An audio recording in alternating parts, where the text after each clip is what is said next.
दोस्तों, यह पेट्रोल या डीजल के रेट बढ़ने वाले हैं। जब नरेंद्र मोदी जी कहते हैं कि आप पेट्रोल कम खर्च करो, आप फार्म हाउस में जो स्प्रे लगती है उस मशीन को कम यूज करो, और क्या करें कि आप सोना मत खरीदो।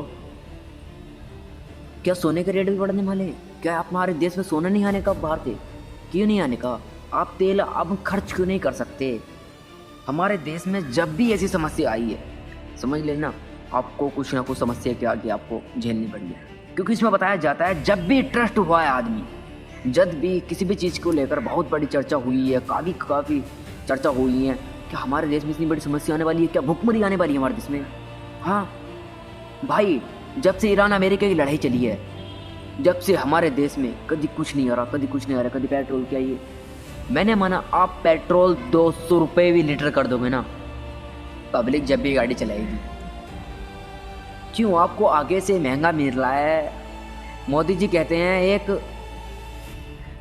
एक भाषण करते हुए अपनी बात बोलते हैं कि कहते हैं कि मैं रेट नहीं बढ़ाता, मैं किसी भी चीज़ का रेट नहीं बढ़ाता। जो चीज़ विदेश से आती है, जैसे आपको हम 10 रुपये में दे रहे हैं, अगर वो हमें आगे से 15 रुपये में मिलेगी तो हम आपको 10 रुपये में देंगे, क्योंकि हमें अपना देश चलाना है। क्या ऐसा कर सकती है बीजेपी सरकार? हाँ नहीं, मुझको तो 1% भी यकीन नहीं है। क्योंकि जब वो वोट चोरी कर सकती है तो हमारे अलावा क्या क्या सिस्टम नहीं कर सकती। जब से राहुल गांधी ने उसकी पोल खोली है, बताया है उसमें सारी चीज़ को लेकर, क्योंकि हम भी उस पर ध्यान नहीं दे सकते। देखो, मैंने माना कि जब आप पेट्रोल नहीं मंगा सकते भारतीय विदेश से, तो आप रशिया से मंगा लो। रशिया से तो लड़ाई नहीं है आपकी, तो मैंने माना आपकी दूसरे देश से लड़ाई है। आप चलो, हमने माना आप मुस्लिम कंट्री का कुछ चीज़ नहीं ले सकते। आप मुस्लिम कंट्री का तेल क्यों ले रहे हो? आप मुस्लिम कंट्री का गैस क्यों ले रहे हो? क्यों जला रहे हो? इतने बड़े अनभक्त हो चुके हैं हमारे देश में, क्योंकि हम भी नहीं बता सकते उस चीज़ के बारे को, क्योंकि हर चीज़ का भी ट्रस्ट होता है, वो अलग ही सिस्टम करना पड़ता है। क्योंकि हमारे देश के अंदर इतनी अनभक्ति हो चुकी है भाई, मैं उसको लेकर बहुत बड़ी चिंता करता हूँ। क्योंकि हमारे देश के अंदर अनभक्त बहुत है। अनभक्त ये नहीं कह सकते कि हमारे देश में सबसे ज़्यादा पेपर लीक क्यों होते हैं। हमारे देश के अंदर ही सबसे ज़्यादा पेपर लीक होते हैं। अभी नीट का पेपर दिया गया है, वो लीक कर दिया। अरे भाई, कुछ तो शर्म करो।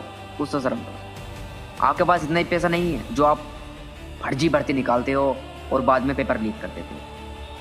हाँ, हमारे देश में 90% यही समस्या है।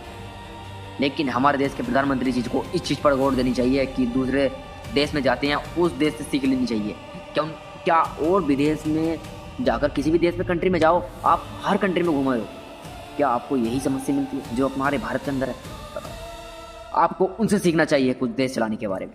हाँ, अगर आप आम जनता का भी भरोसा नहीं करते तो उनसे तो सीखो, जिनके द्वारा तुम बैठते हो, जिनकी चाल चलन चलो, थोड़ा करो उनकी, क्यों नहीं करते? मेरा आपसे यही सवाल है। बस मैं इस वीडियो को यहाँ पर समाप्त करता हूँ। मिलता हूँ आपको नेक्स्ट वीडियो में बहुत जल्दी। जय हिंद, जय भारत। अगर आप मेरे चैनल पर नए हो तो सब्सक्राइब जरूर कर लें।